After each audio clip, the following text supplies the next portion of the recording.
It's James from Fusion Solar UK. So today I'm going to answer the top questions we regularly get asked. So number one, how long do panels last? So panels typically come with a 25 to 30 year warranty. So you could easily say that panels are going to last 30 years plus. Warranties. So typical warranties on panels, again, anywhere between 25 and 30 years, depending on manufacturer. Now, on the inverters and the batteries, the industry standard seems around 10 years right now, but a lot of better manufacturers are offering extended warranties up to 15 years.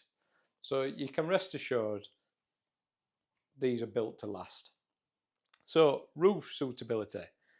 So most roofs can have solar in some way or shape or form. The only exemption is thatched roofs. So you can install on slates, tiled, on the ground, on ground mounts, on flat roofs, and here at Fusion Solar we cater for all them types of installations. Right, planning permission. So planning permission for solar is permitted development in most areas. The only exception to this is if you are a listed building or you live in a conservation area.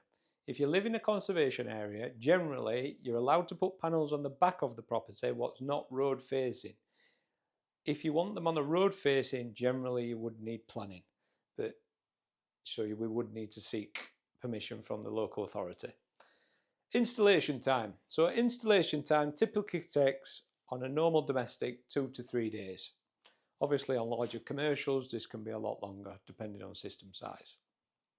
So do you still get a bill? So normally you will still get a very small bill. Unless you massively oversize the system and you're selling back to the grid, then there is the potential to literally offset everything and even be in credit. But in most cases, the cost to do that isn't worth it. There's an happy medium there. So selling your energy back to the grid. So right now in the UK, yes, it's quite possible to sell your energy back to the grid with up to 15 pence available right now. So don't be worried about that because it's a good rate. Payback times. So domestic are typically between 5 and 11 years. The more energy you use, the quicker the system will pay back. Commercial is typically between 2 and 5 years payback because they use a hell of a lot more energy. So next question. Do I need a battery?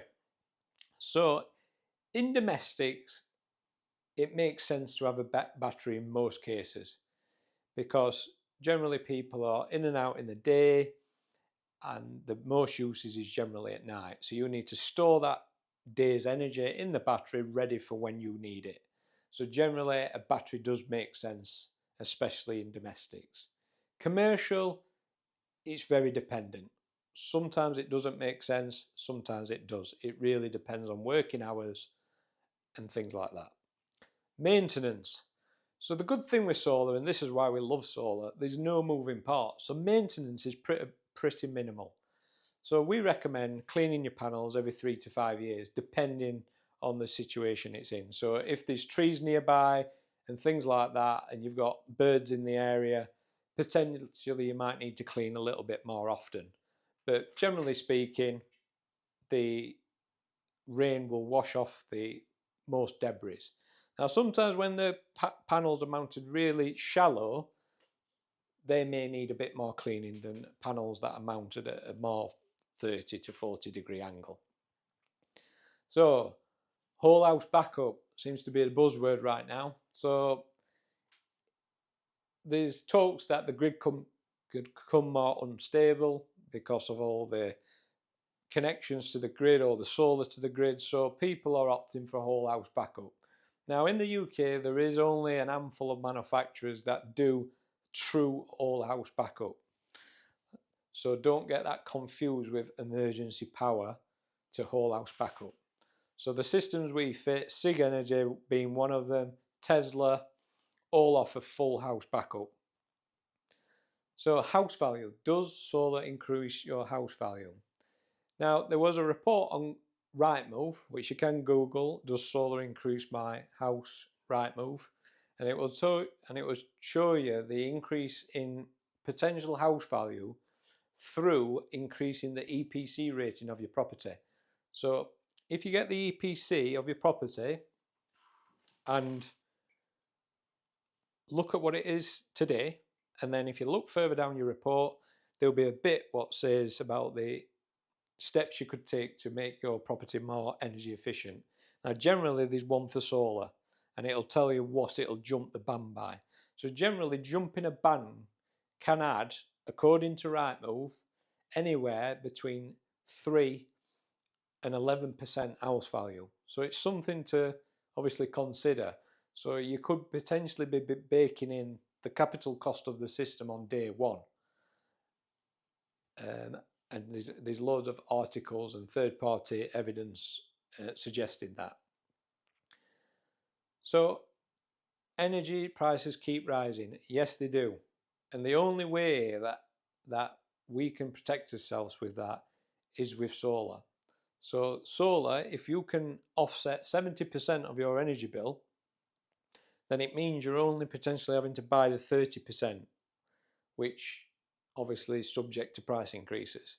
So therefore you've massively offset a big proportion of your bill. This is why solar's an amazing investment for your property.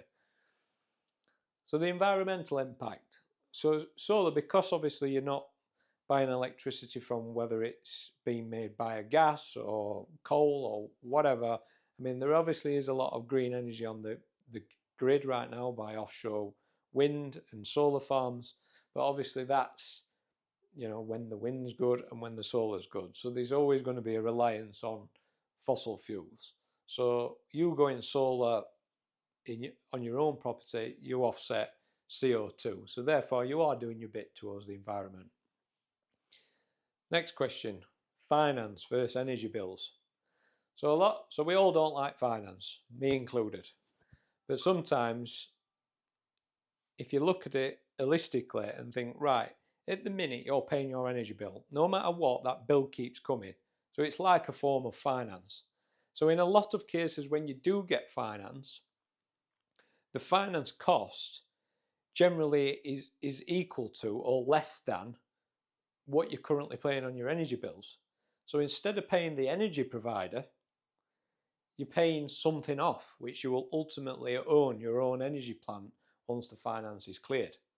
So it's something to be considered, and it eases the capital costs, because investing in solar is a large amount of money.